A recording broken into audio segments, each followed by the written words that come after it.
Alpha Zealot? What are you expecting from this matchup? I'm actually really excited to see this. I think PC Chris is going to stick with Falco most of the way through. I went to MLG Anaheim with actually my girlfriend at the time and her friend, two people who knew nothing about the game, but we were there, the front row of the bleachers cheering, and it was one of the few times when Melee has really felt like a real sport. He wants to stay away from those platforms. He needs to control the bottom middle of the stage. Ooh, excellent forward smash from Ken, and he gets the first kill. It was accessible to those who didn't know a lot about it. You didn't need to know all the technical terms, but it was a competition. It was a spectator sport. There we go. PC gets the next kill, but he's in trouble. He's going to have to do something magical here to keep Ken from getting the next kill. And that's when I really believed that Smash was going somewhere, that it was going to be big and important and mainstream, before it all crashed and burned.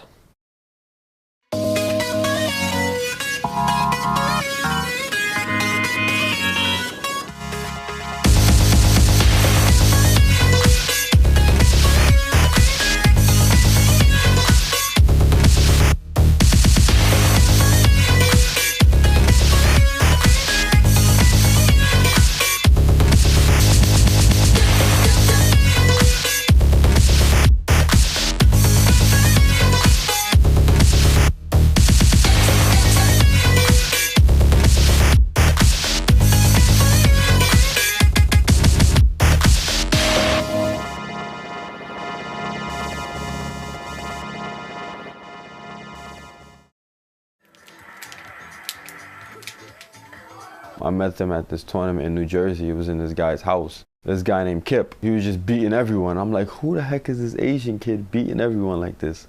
He was using Jigglypuff, and he would just do the same thing. He would just do back air, back air, back air, and then he would just beat everyone just like that. The funny thing is, I used to always, like, how can I say? I used to beat people, but like beat them kind of like making them feel bad. So then when I fought him, like, I would talk crap to him, like, stop doing that stuff. And then like I would beat him.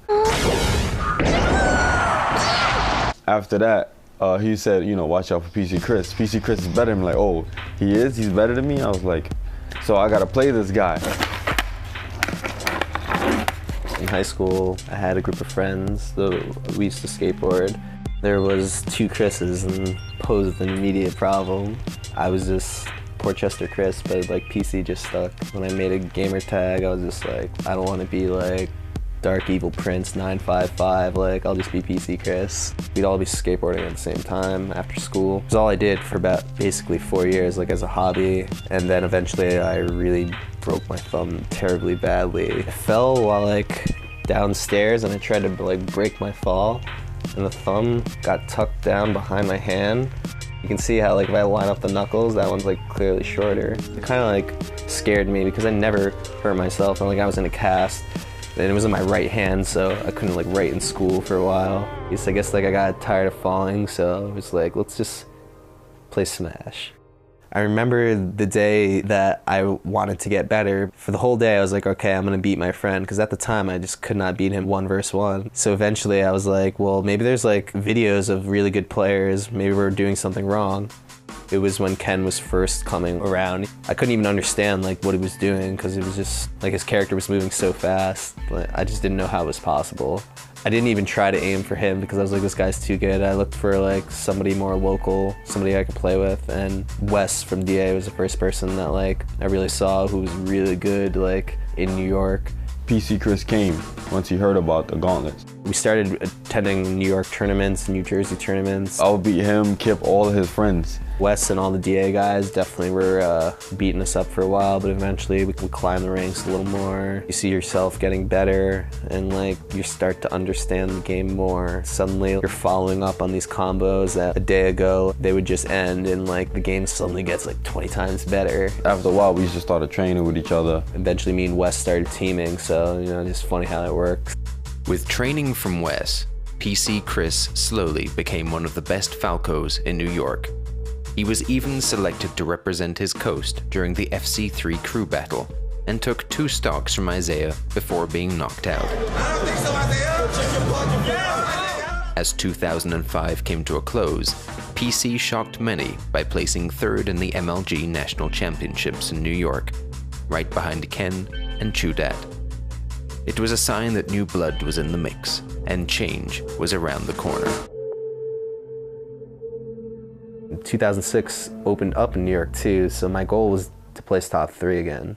The MLG opener 2006 was such a big deal because everyone knew how big MLG was now. I knew it was going to be bigger, so I didn't want to be like, oh, I'm going to win, I'm going to win. And Melee was starting to get huge. That might have been like the biggest year of Melee's growth was 06. You know, I was winning the matches I felt I should win, and then like eventually came like the opponents that like I wasn't sure, like Chu Dat. I actually told him a trick to use to get out of the chain grab as Fox, just because Chu was, you know, West Coast at that point, and I really didn't want to see Chu and Ken just split all the winnings as usual. And I ended up beating Chu to have to fight Ken in the finals. I don't think I fought Ken up until this point, in tournament at least.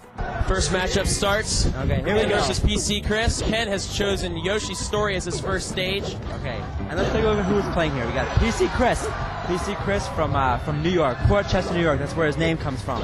Versus Ken, who's the undisputed king of Smash. He has traveled around the world and proven no one's even come close to giving him a challenge. He's lost a few times in the past, but nothing serious. Yet PC Chris taking this set from him is huge. And if PC Chris were to win this tournament, it would mean so much for the Smash community. It would question what everybody thinks. PC Chris is a rising young star. 6 months ago, he was only semi-respected. A year ago, barely known. 2 years ago, not known at all. And here he is in the final championships, threatening to take out Ken. So excited. And commentary did not exist before MLG in any facet that I would deem noteworthy.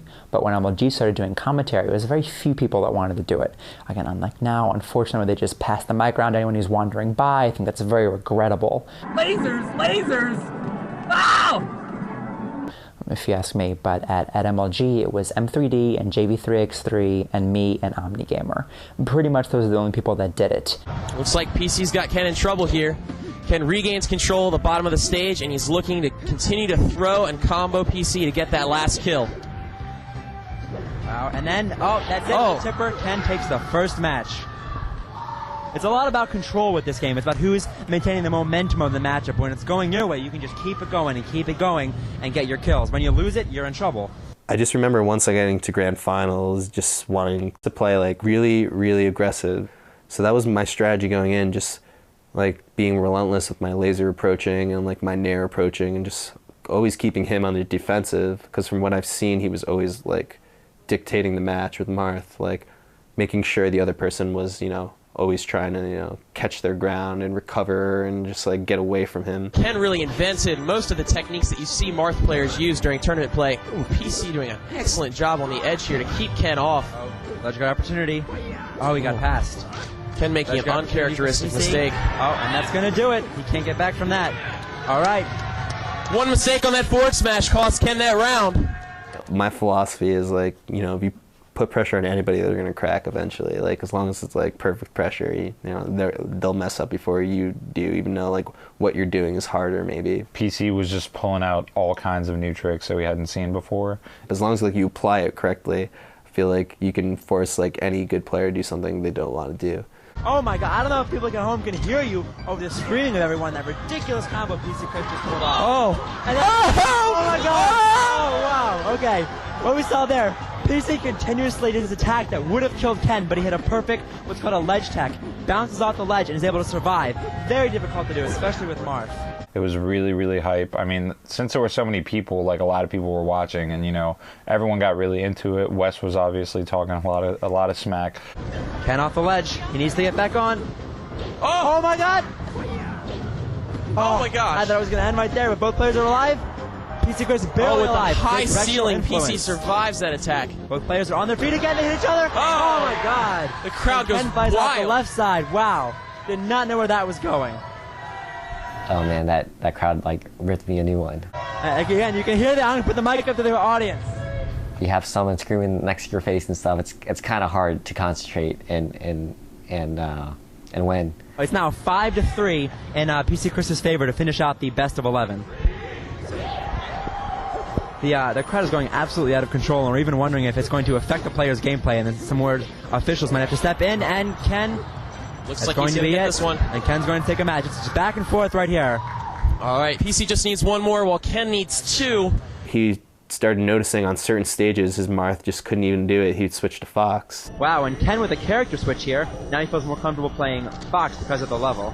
In the close quarters here, it's going to be a lot of comboing.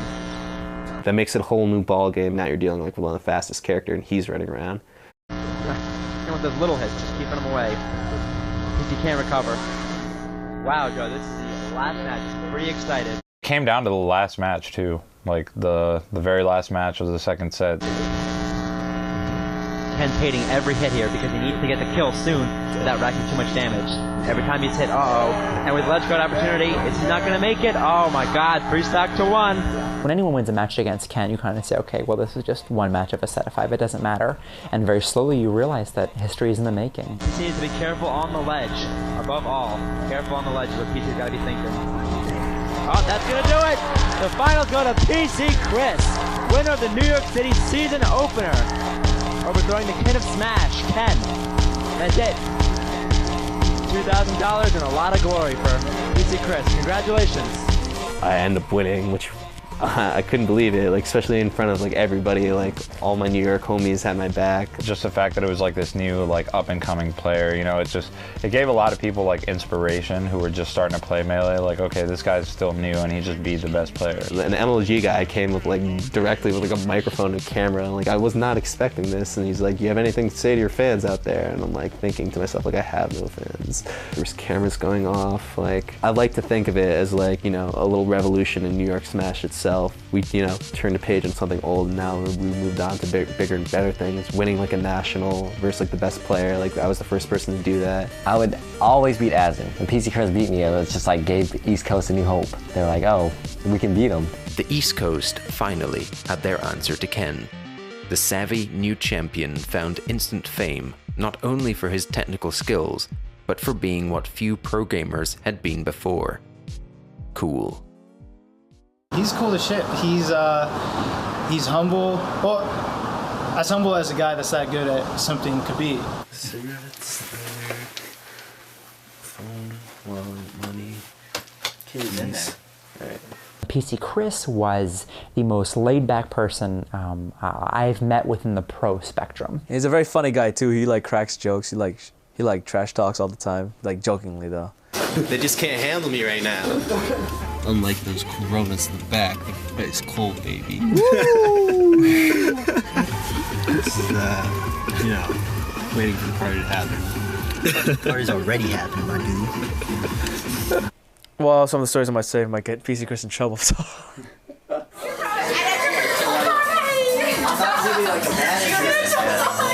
These are all my friends.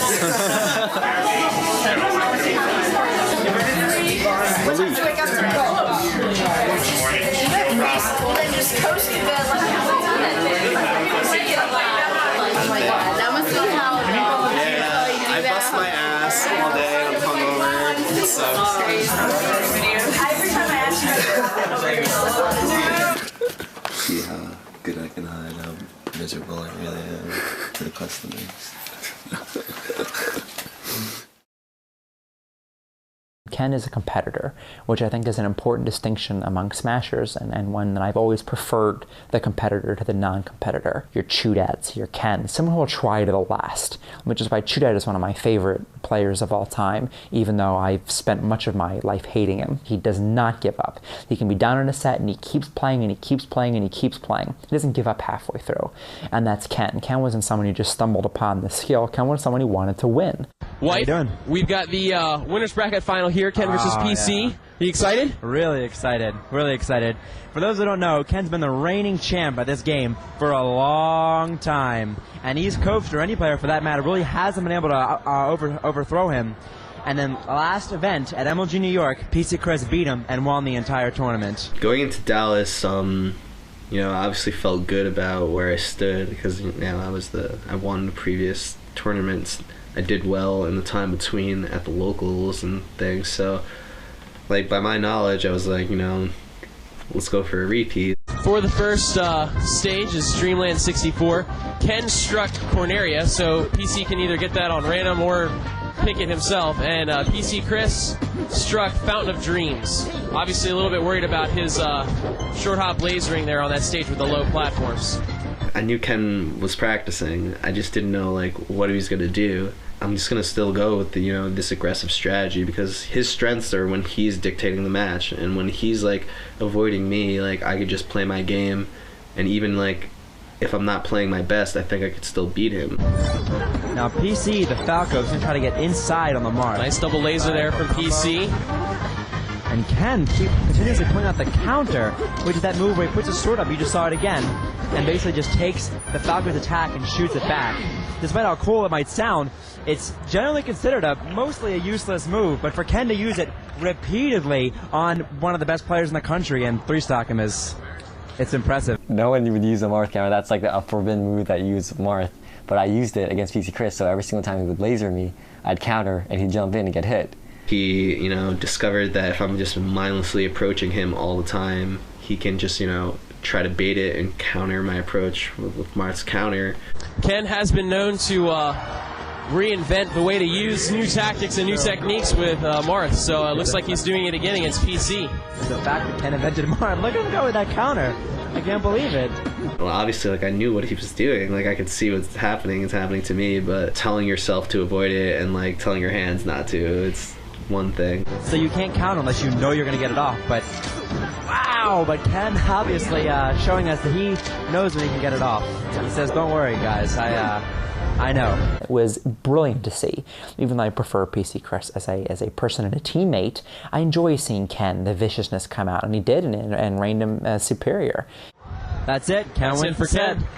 Ken works his way back, hopefully silencing some critics in his mind. He outplayed me, he beat me, exposed me. It was, definitely a downfall after winning New York. Suddenly, wow, was it just a fluke? Can I really hang with the top players, or am I just going to be that guy who's placing below them?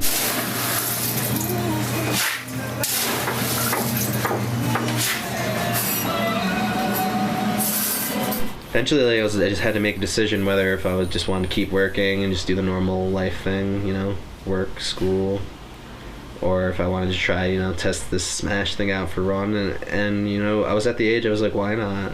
I was flying around everywhere, winning money, experiencing new places, new food, building new relationships with people. She didn't even look like a Smasher, She looked good, I'm not gonna lie, but you see guys flocking, I'm like, relax. Let her breathe, I was like, hey, I play Smash. And of course, the general reaction came, a girl that plays Smash? Always hard to break the ice, it's just so awkward. What can you possibly say to this stranger that's gonna make him feel like this guy's definitely not trying to hit on me right now? Nothing. What might even attract guys even more is that she's good at the game. I somehow got introduced to her, I don't really remember how, friends of a friend, oh, PC's milk tea. I was just amazed at his Falco and watching him, and I asked him for a photo. We were at that age where we had enough similarities to date, and we're both attending these tournaments, why not? We've definitely fought over Smash. He gets always mad at me because I always would hit him during teams, but I thought we were a pretty legitimate team. We teamed at so many tournaments while we were dating, and we got so close to winning, but we come up short. The day we break up, we go to a tournament and we win. It's that's how you know. We're still friends to this day. Buddies. She was going into college and stuff like that, so less time for practicing, whereas I was just playing Melee.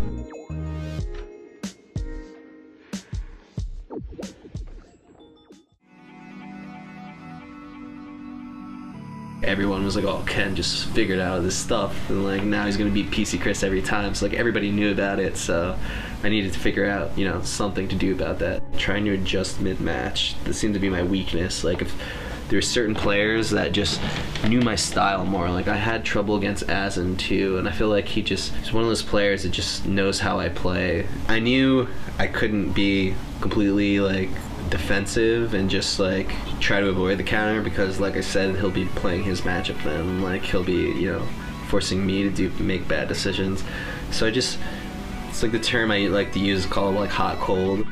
Sometimes run up and don't do anything, see what he does, but at the same time sometimes I would just approach him. So I was just trying to mix things up, just so he couldn't always just be throwing out counter, and if he did, he'd get punished for it, and at least start to think about doing it. That's what I was trying to do going into Anaheim. MLG Anaheim came out, the third tournament, and they had a really, really great showdown. See this, I think PC Chris is going to stick with Falco most of the way through.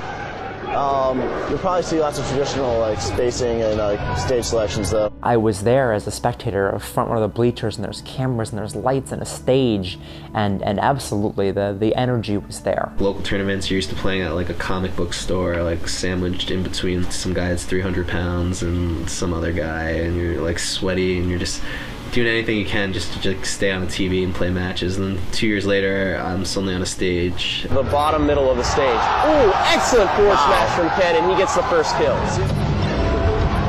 Good read by PC Chris though.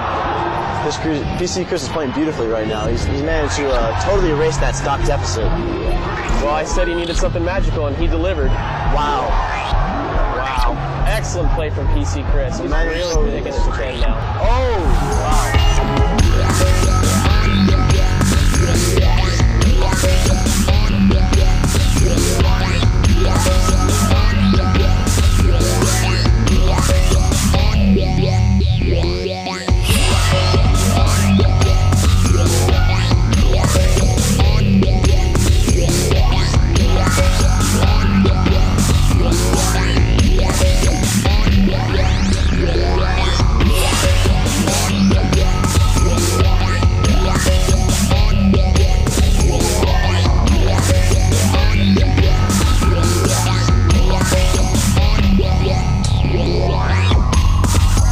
Some of the production crew here, they're getting a chance to really watch Smash.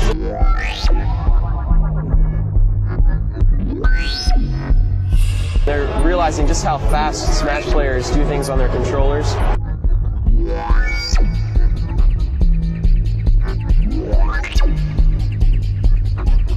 It takes a lot of skill to play this game at the level that you guys are watching it right now.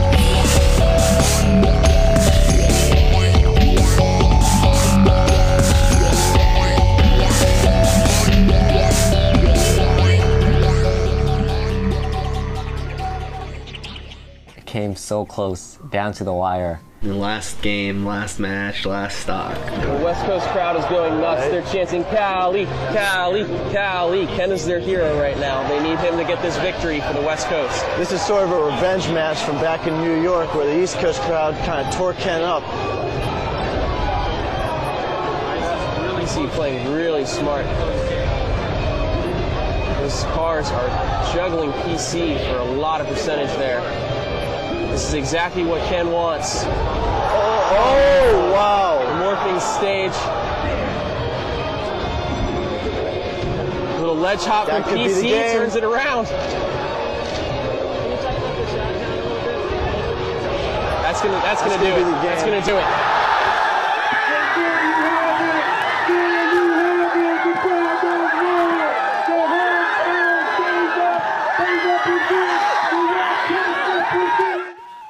It was like all the butterflies in my stomach went out. They hoist them up on their shoulders, and even though PC lost, it was still a great tournament experience. Huge, like a sign of relief.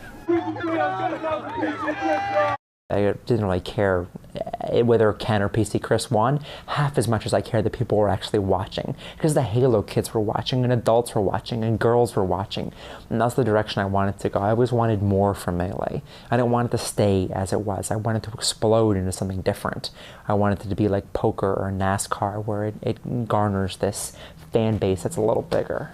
Even though like I didn't walk home with the win or the money, and like people were still saying, "Oh, Ken's better than PC," like. But like I knew inside that like I went there and I did what I wanted to do. I long to tell you how I'm feeling. Is this real?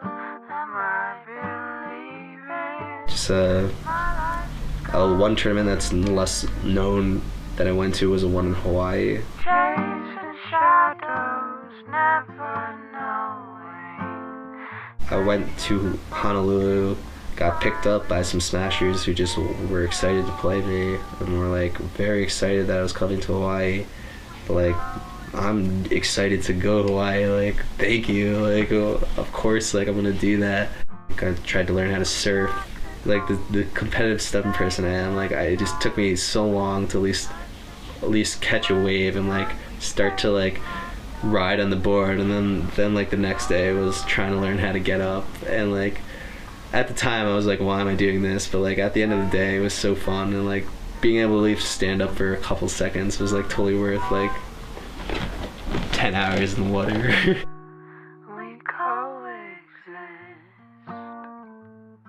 I win the tournament, so I'm like paying for my trip, and it was just honestly the best time of my life probably. Like I really enjoyed myself. Everyone in Hawaii, I mean, shout outs to all of them. They made me feel like a king. They didn't need to, but they did. I had a great time. They were all kind. Hopefully I can go back someday. Just like being on the beach, you know, got the beers, got some food, got some music, got some friends. It really doesn't get much better than that.